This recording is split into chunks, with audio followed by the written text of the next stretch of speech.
दोस्तों, क्या आपको डार्क वेब के बारे में मालूम है, जिसे डीप वेब भी बोलते हैं।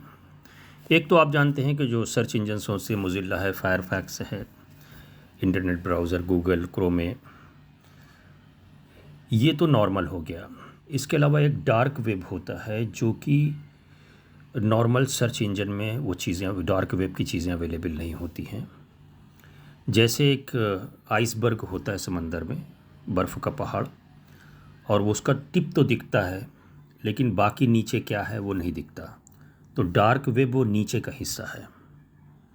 ऊपर का हिस्सा जो गूगल क्रोम में या फायरफॉक्स या इंटरनेट एक्सप्लोरर जिसे पकड़ लेता है, जो सरफेस पे है, जो लोग आम लोग जानते हैं इंटरनेट के ज़रिए, वो चीज़ें नॉर्मल है। लेकिन डार्क वेब जो है अंदर की चीज़ें हैं। और वैसे तो ये लीगल है, बहुत से लोग डार्क वेब यूज़ करते हैं, लेकिन वहाँ पे कैसी एक्टिविटी आप करते हैं, अगर वो इलीगल है तो आप पे ख़तरा हो सकता है और पुलिस आपके पीछे लग सकती है। तो ये हिडन पार्ट ऑफ इंटरनेट होता है डार्क वेब जिसको बोलते हैं। तो सर्च इंजन ये आपको शो नहीं करता, डार्क वेब पे कोई भी चीज़ आपको सर्च इंजन शो नहीं करेगा। इसके लिए आपको स्पेशलाइज्ड ब्राउज़र यूज़ करना पड़ेगा, जैसे कि टोर, TOR, टोर, और I2P, टोर एंड I2P।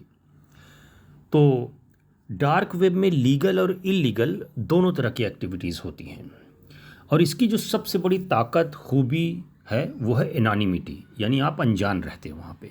आपका यूज़र नेम सब कुछ बिल्कुल छुपा हुआ रहता है, आपकी आइडेंटिटी छुपी हुई रहती है, आप बाकायदा आप डील करते हैं उसमें। तो इसमें बहुत सारी डार्क वेब में चीज़ें होती हैं, क्रिमिनल एक्टिविटीज़ भी होती हैं, स्कैम्स भी होते हैं, फाइनेंशियल डील्स होती, जैसे कि इसमें क्रेडिट कार्ड की डिटेल से बेची जाती। बहुत सारे ऐसे केसेस आए हैं कि डार्क वेब में लाखों लोगों को क्रेडिट कार्ड डिटेल बेच दी गई, पासवर्ड है, यूज़र नेम बेचे जाते हैं। यहाँ तक कि क्रिमिनल एक्टिविटीज़ होती है, मर्डर कॉन्ट्रैक्ट्स भी होते हैं। वहाँ पे आपको किलर्स भी मिल जाएंगे हायर करने के लिए। आपको किसी को मरवाना है तो किलर्स भी डार्क वेब यूज़ करते हैं, और क्रिप्टो करेंसी में पेमेंट लेके वो अपना काम करते हैं। तो इसमें क्रिप्टो करेंसी ज़्यादा चलती है। सेक्सुअल डील्स भी होती हैं जैसे आपस में, और सेक्स टॉयज़ वगैरह भी बिकने के लिए डार्क वेब भी इस्तेमाल की जाती है। मेडिकल डॉक्यूमेंट्स फाइल बेचना, इलीगल ड्रग्स, जो ड्रग्स इलीगल है उनको बेचना, मेडिकल डॉक्यूमेंट्स हो गया, लीगल फाइल्स हो गया, ये सब साइबर क्रिमिनल्स और हैकर्स लोग डार्क वेब इस्तेमाल करते हैं ये सारी इलीगल एक्टिविटीज़ के लिए। किसी की आपकी लीगल फाइल, जैसे आपकी जो खिलाफ केस लड़ रहा है उसकी लीगल फाइल चाहिए तो वो डार्क वेब में मिल जाएगी।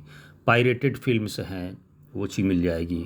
और बहुत से लोग इसमें जो विसिल ब्लोअर्स होते हैं, जो सरकार के ख़िलाफ़ काम करते हैं, उनकी जो सरकार की जो करप्शन वाली एक्टिविटीज़ है उसको उजागर करते हैं लोगों के सामने, तो वो भी डार्क वेब इस्तेमाल करते हैं।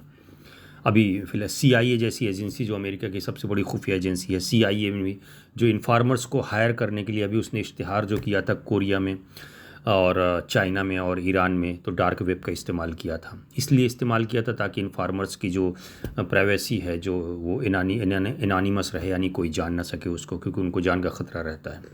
तो डार्क वेब में लीगल और इलीगल दोनों तरह की एक्टिविटीज़ होती है, और डिपेंड करता है कि आप किस तरह की आप वहाँ पे डीलिंग कर रहे हैं। अगर वो डीलिंग क्रिमिनल है तो आप पकड़े जा सकते हैं अगर प्रूफ मिल गया, और अगर नॉर्मल है जैसे कि इलीगल है तो फिर कोई नहीं आप इस्तेमाल कर सकते हैं। डार्क वेब वैसे इलीगल नहीं है किसी कंट्री में। बहुत से कंट्रीज़ इसके ख़िलाफ़ फायरफॉक्स और मतलब इसको हाइड करते हैं या इसके ख़िलाफ़ काम करते हैं। तो डार्क वेब जो है डेंजरस प्लेस है, बेसिकली ये ख़तरों से भरा हुआ है, लेकिन लीगल है। Thanks for watching Queen's English word.